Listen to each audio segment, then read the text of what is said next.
Summit 22. And with me now, E Dunham from Okta. Welcome, Emily. Thank you. Thank you for being here. It is great to be here. Rumor has it you delivered an awesome talk. Thank you.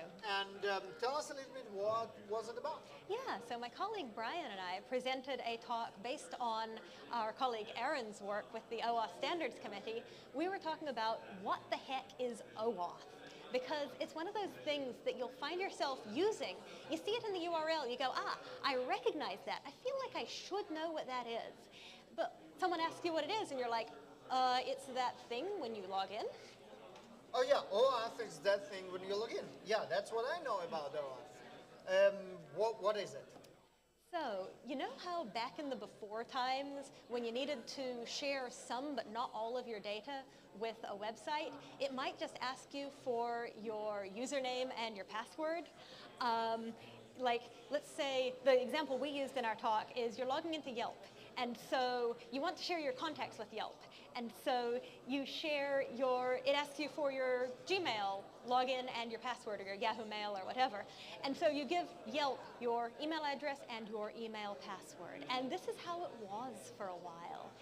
These days, that's not how it's okay to be anymore.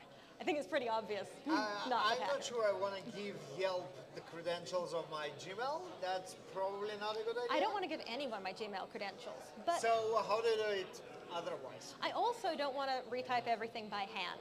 So this category of problem is why OAuth was developed. You want to share some information with a website, but you want the user to have control of what gets shared. Okay, I got it. So you ask Gmail, like, okay, give Yelp my contacts, but don't give them any other information. Yeah, don't give them that thing that my bank sent me the other day. Don't give them any of my emails, just the contacts, thanks. Excellent. All right, that makes sense. And this is what now everybody uses, right? When you have this login with Gmail, this is what actually happens. Yeah, OAuth is kind of the foundation under the hood for social auth. You see those buttons, log in with Facebook, log in with Google, log in with whatever. Those are identity providers built on OAuth. Excellent, that makes sense. And what it has to do with Kong? So what it has to do with Kong is that if you're building an API that you want users to be able to have some data shared with your app, say via OAuth, then if you're using an API gateway like Kong provides, that gateway can handle all of the hard stuff about implementing OAuth for you. It can just give you the token or even just give you the information. You really probably don't want to be managing an OAuth implementation within your app if it's just a simple little app that you're trying to build. And let me guess, there is an OAuth plugin for Kong. Oh yeah, there are probably several. There's OpenID Connect, there's JWT stuff, there's a bunch of different ways to use it.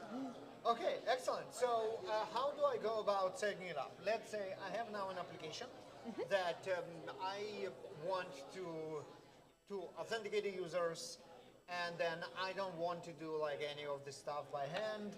Instead, I want to use Kong as an API gateway and an OAuth provider. Let's say Okta, I heard they're pretty good, as my OAuth provider. So how do I tire all those three pieces together? My application, the API gateway, and the OAuth provider. So that'll depend on the particular things that you're using. I would recommend just searching Kong with OAuth, and you will drop right on into a tutorial there for your particular use case. If you're using a particular framework, you may just be able to flip a switch and have OAuth enabled anyways. There will be a handshake that you do to set it up with the identity provider that you're using if you're the one providing the identity stuff. If you're just consuming it, then all you need is something that works with the spec. All right, a couple of examples of those frameworks that I can just go ahead and grab and use. I actually don't have a long list off the top of my head. That's fine, that's okay. Then we just Google for it. Absolutely. That's what Google is for. I mean, I don't think you're going to be picking your framework based on its OAuth compliance. That's also true. If you found yourself implementing from scratch, you found yourself in a framework that doesn't have great compliance, you're probably just going to want to use a sidecar pattern. Just handle OAuth in that sidecar, pass back either the token or the data that you got from the OAuth server, or from OpenID Connect, since most identity providers will use both OAuth and then on top of it, OIDC. That's even easier, or at least not much harder, so that's another option for you folks. Yeah. I think that was excellent. Emily, thank you very much for participating in DevOps Speakeasy, and thank you for an excellent talk delivered at the Connect Summit. Yeah, thank you so much for having me. It has been great to be at the conference.